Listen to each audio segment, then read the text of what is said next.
The class of today is named The Joy of Suffering.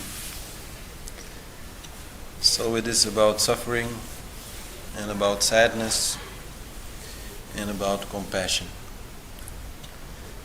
And the first thing I like to say is that whatever I am saying here does not mean that you should never cry. Crying is very good. I don't mean to say that you have to cry every day, that you have to make a habit of crying. That is also not what I'm saying, but when it comes, please let it happen. It is very purifying. And one can say that this rasa, this emotional essence, which is called karuna in Sanskrit, and which means sadness, that it is in general a very purifying mood. It is maybe not a very happy mood, but it is definitely also not entirely an unhappy mood. It is somewhere in between both, and definitely it is also a great opportunity for spiritual growth, if you can do it in the right way. So, please cry, but your tears, they may be sour or sweet. That is the main thing to remember. This is the choice that you have. Whenever tears come, they may be sour or sweet. Sour meaning they give you really a bad feeling. Sweet meaning that, well, maybe they are still tears, but maybe they are not so bad. Like when you are watching a movie, also sometimes a little sad thing is happening, and then also you may feel some tears are coming. But this is not a bad feeling. Most people will feel that it's actually a very good movie, because it can do that, because it can bring you to tears. So, sour or sweet, that is up to you. How are you dealing with it? So, then first of all, maybe a little bit of like terminology that I will use so that we don't get mixed up in the words. Karuna is coming from the name Karna, and Karna is like a historical figure in ancient India at the time of the Mahabharata, and it is like a very tragic figure. A little bit like Moses, when he is a baby, his mother is putting him in some basket in the river, letting him go. And then he gets found by some really poor people who are very nice and taking good care of him, but still they cannot really offer him much. But still he tries very hard. He becomes a very good archer, so he achieves some position. But even there, a lot of problems, they come. And even in the end of his life, when he dies, all his sons already have been killed, so that nobody is there to take care of his cremation ritual. So this is a sad story, so this explains a little bit the origin of the name Karuna. So it means sadness, but those of you who may have been involved somewhat with Buddhism may know Karuna also in a different way, because in Buddhism Karuna is seen as a great virtue, and there it is translated as compassion. So actually Karuna has both meanings, and in both meanings also lies the solution. If you can expand your sadness from your own personal problem towards the problem that we all have. We all have problems. Then it becomes compassion. And then that makes you, in the end, a much more happy human being. So, this a little bit explains it. And then we still have also another, you could say, flavor of this emotion, which is called pity. Like maybe you are seeing somebody who only has one arm, And you may feel pity for this person, thinking, oh, how sad that he has only one arm. This is again quite a different story, because in this you are making quite a big mistake. In your sadness you are not really making a mistake. In compassion also you are not making a mistake. But in pity you are making a mistake, because who is to say that a person with one arm may not be better off than you? Happiness does not so much depend on how many appendixes you have. It's quite handy to have both arms, both legs and everything, but it's definitely not so important. So there in pity we make a little bit an error, and also in self-pity. When we start feeling that whatever problem we have, we should not have it. When we start thinking that we are exceptionally badly treated by whoever, or by destiny, or by God, or whatever, and we start feeling really sad for ourselves and get stuck there, that is also a mistake. So these things are there, and they all involve suffering. So suffering is like a quite essential issue here. And many people actually have strange ideas about it. Like many people will say, oh, why couldn't God make the world without suffering? This is very often that people say it. Some people will even say, I'm sure there is no God, because if there would be a God, then there would be no suffering. These are all very common ideas, and they're actually quite ignorant of the fact that suffering is very natural. God cannot do it otherwise. Whoever invented this game had no other choice. If you want to have enjoyment, then also suffering is there. You cannot have one without the other, because both are two sides of the same coin, and this coin is the coin of experience. Let's say you want to have eyes which can only see beautiful things and which will never see anything ugly. That is quite impossible.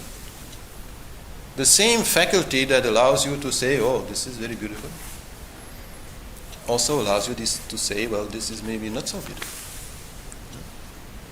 You cannot have a tongue which only tastes nice food. You cannot have a skin which only feels nice touch and not, a hit. You cannot.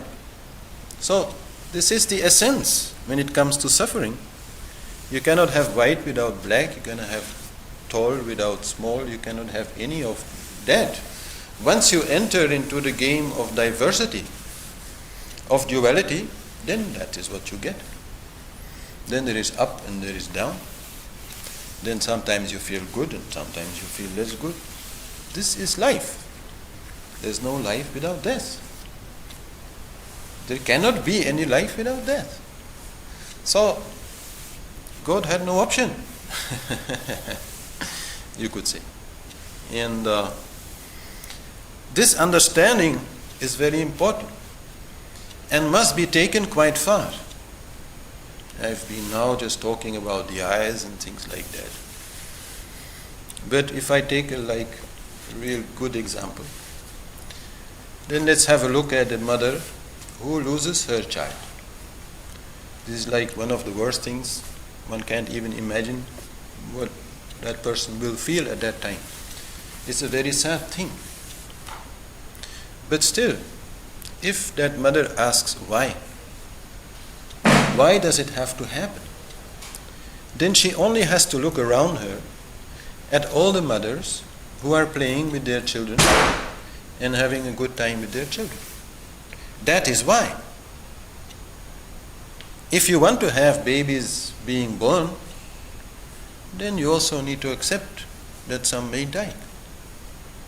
What comes has to go.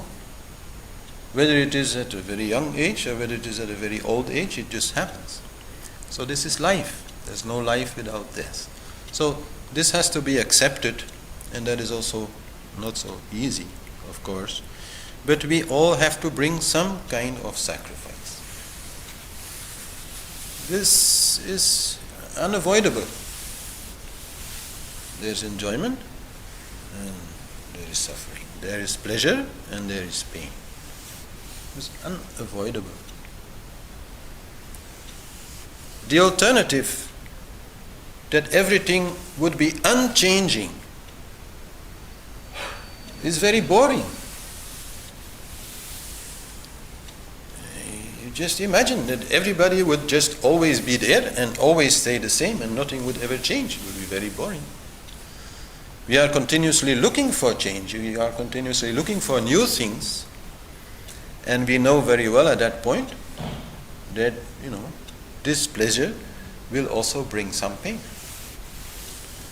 Like tonight, the Belgian Red Devils are playing a soccer game against Holland.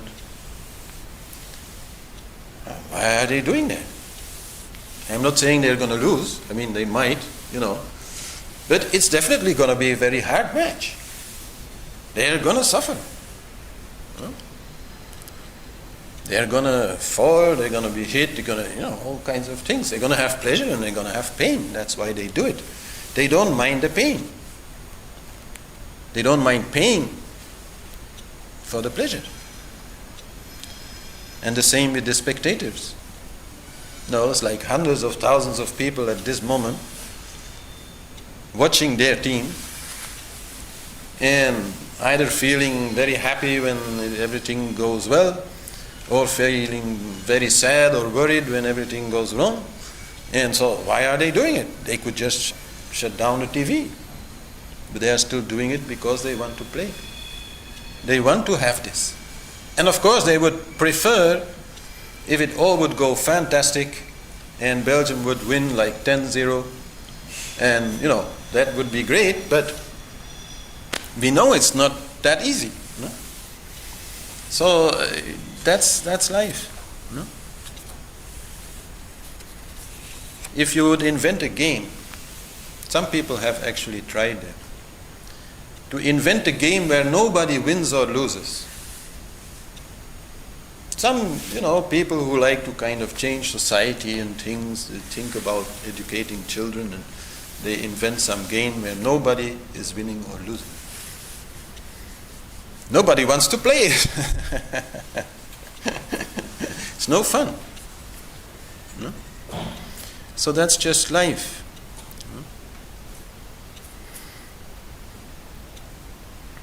And so then another idea that people often have about suffering is that the purpose of suffering is to learn. Like in the way that God would have created suffering so that, we are taught a lesson. This is again very wrong. As I said, that is not the reason why there is suffering. The reason why there is suffering is because of nature. You cannot have one without the other. You cannot have pleasure without pain. But there is some relationship between suffering and learning. That is true. So, learning is not the purpose of suffering, but it definitely gives you the opportunity to learn. Trying to learn from it definitely is like the best way to respond to it. That is true. But to think from that it is the actual purpose of it, that is a little crazy. I mean, you can say, of course, in the whole of things, where a lot of things are happening and are like interacting, that this is a little bit the role of suffering. Yes, because it just, happens. It's like a consequence of it. But that's just, again, nature. And it still depends on you. If you don't want to learn, you will not learn. So it's just like an opportunity, and an opportunity which is also somewhat of a necessity, in the sense that we tend to be a little bit lazy. If everything goes all right, then why we will be doing any yoga or any difficult things? We just have fun. So we want to become more strong, so that we can maybe suffer less, and that's why we want to learn, like a rose bush. A rose bush, if you don't cut it regularly, after a few years, it's finished. It will not give any more flowers. It will die. It will fall apart. But if you cut it properly, then it can last for 100 years. Just one, the same rose bush. So this is also true for us. We need some cutting sometimes so that we develop, so that we learn. I mean, look at Darwin. The whole idea of Darwin is this. Some problem exists, some new opportunity comes, some learning comes, some change comes. So this is definitely what we can do with it. But the reason that it is there is just what you could call like a universal karma. It is a sacrifice. It is, suffering for the goddess, you could say. The goddess of love and light and life and the goddess of the whole game, the mother. To make that possible, this game, we need a little bit to suffer. And anyhow, the suffering is unreal. Like everything is unreal, the suffering in itself also is unreal. So, if you can keep a little bit a distance from it, stay a little bit more in the witness consciousness, then that is actually the only way you can escape from it. Not that it will not happen, but you will experience it in quite a different way.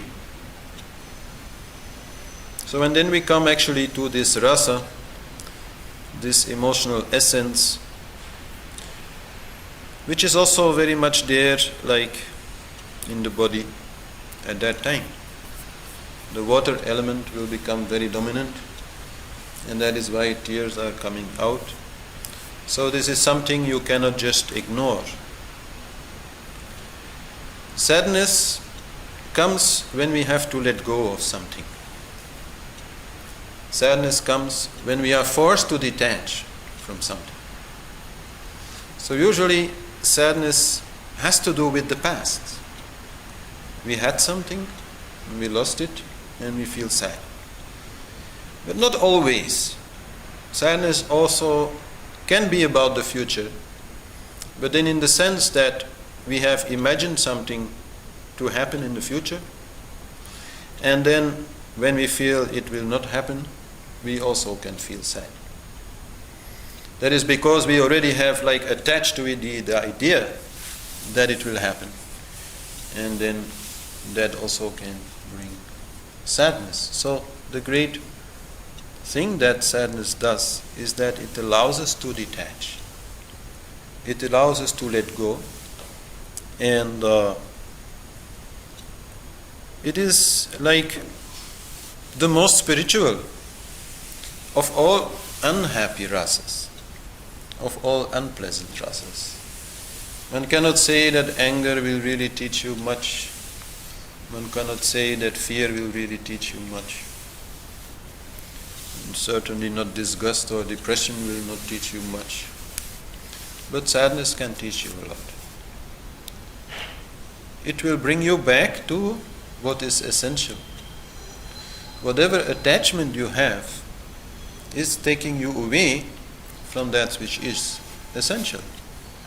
And you are putting your happiness and your love and whatever is there deep inside you into something or someone, and then when that person or that thing, it goes, then you feel lost. So then you are returning, you have no other choice, to that which is more essential. So in that way, it teaches you to let go. And some people really also have to learn to cry. When I said in the beginning that it's important to cry, then I really, I'm very serious about that, because there are many people who don't know how to cry, who do not know how to let this sadness be. So sometimes this is really necessary. Maybe as a child, very often, their father and mother were saying, "Oh, don't cry." And of course, that's also natural for a father and mother to say, because in a way, you can't cry about everything. and you have to be able, to stop at least after a while. That is also true. But so don't think that you have to be strong always and you can never cry. Your body also feels attachment. If you are in love with somebody, it is not just you. It is your energy body, your physical body, the whole being will be attached to that person. If that person goes somehow, then you also need to let your body experience that and go through that and get somehow rid of this energy, of this rasa. Rasa is an energy. So then you can a little bit experience this overflow of water, even like your nose can start running. Kapha, the kapha dosha will increase. Prolonged sadness also will lead to colds and coughs and pneumonia and all these things if you do not let it out, if you do not let it go. So in those cases you really need to a little bit add fire to the system, add some hot spices, fenugreek, saffron, things like that, so that this water a little bit goes, so you don't get stuck on the body level. And some soothing herbs can also be used, like cardamom. Actually in India, whenever people part, like some people go on a trip for a long time or whatever, then just before going everybody will get one cardamom seed and chew it, so that a little bit of comforting is there and you don't feel too sad. So this is like a little trick that they use there, which is very common all over India. So cardamom is very good. Chamomile is more a typical Western thing, is also very, very good, very soothing. Solar breathing is also an option. Breathing through the right nostril, maybe even blocking the left nostril with a cotton ball, so that only right nostril breathing is there for a while. Don't do it for a week or something, but just to change the energy. If you are a little bit too much stuck there, and maybe also life doesn't allow it. Maybe have to work, maybe have other people to take care of, things like that. So then you can use that. And certainly, if it is difficult to let go of this feeling, then one of the best ways also is to express it. Maybe just by talking about it, but maybe also through art, through music, painting, writing stories, writing whatever about it. Writing down your feelings is a very good way to again let go of that energy, let it work. And definitely there, the solution goes quite deep,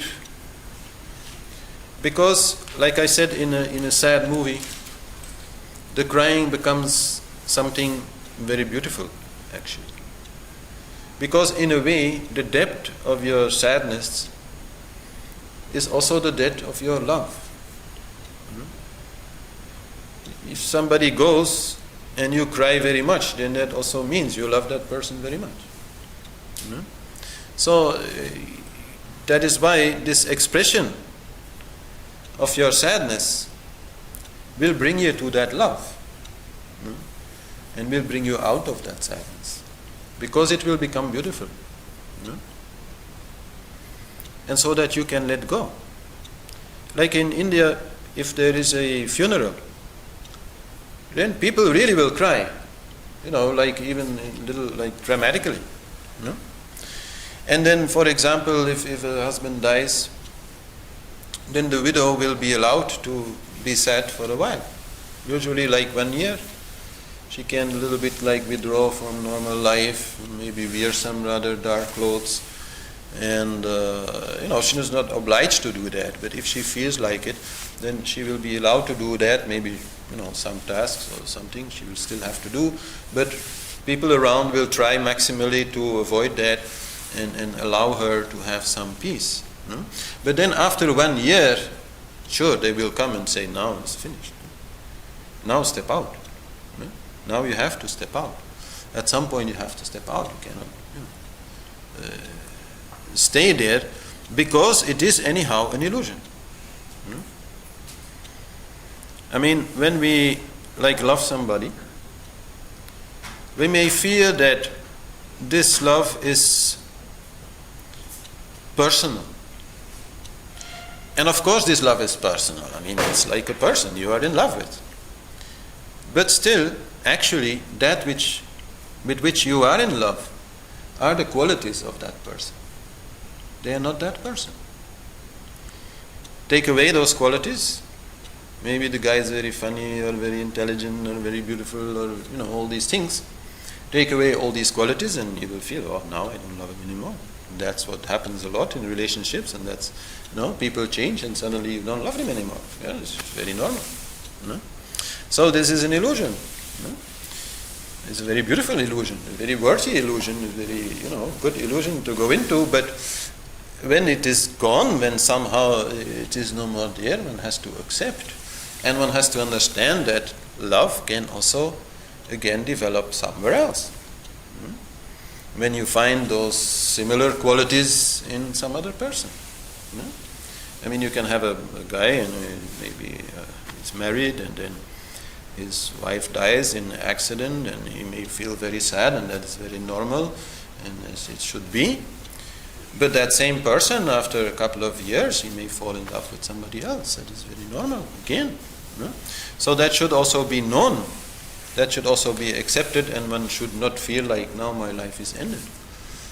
Now I'm, not even trying to make an effort anymore. Now I'll just be sad for the rest of my life.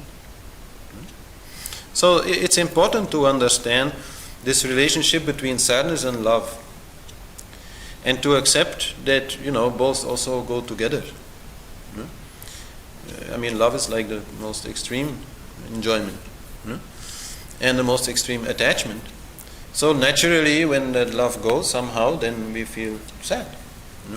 So this relationship will always be there. It cannot be excluded. And it is, as I said, the sadness is a measure of the greatness of the love. But after a while, one has to accept. And one has to see that it is not the person or the thing or the situation or the work or whatever one is attached to. It is the love which matters, and love can always be in anybody's life, and it is the price that we are willing to pay. Like you ask some widower or a widow, maybe they had a married life, maybe 40 years or something like that, 50 years, and then one of them dies. And the other one stays behind alone and feels sad. Now, if you ask that person if it's worth it, if it's been worthwhile, then sure, they will say yes. They will say, yes, sure, now for some years, okay, I'll feel sad, because for so long we were together, I cannot forget that. I mean, this is always going to be like sadness. But I'm willing to pay that. I'm willing to pay that for these 40, 50 years that we were together. I'm willing to pay 5, 10 years, whatever is left of loneliness. So, this is how to look at it. And then self-pity is a different thing. Because in self-pity, we ask the question, why me? Which is a different question. We can ask, why is there suffering? I already answered that. But once we ask the question, why do I have to suffer? Then we are asking a very different question. And it's a difficult question to answer. The basic answer you find in Vedic philosophy is karma. The whole game of karma and reincarnation, action and reaction, in which actually the suffering that comes to you is your own doing. That I'm not really going to go into tonight because it's a long story.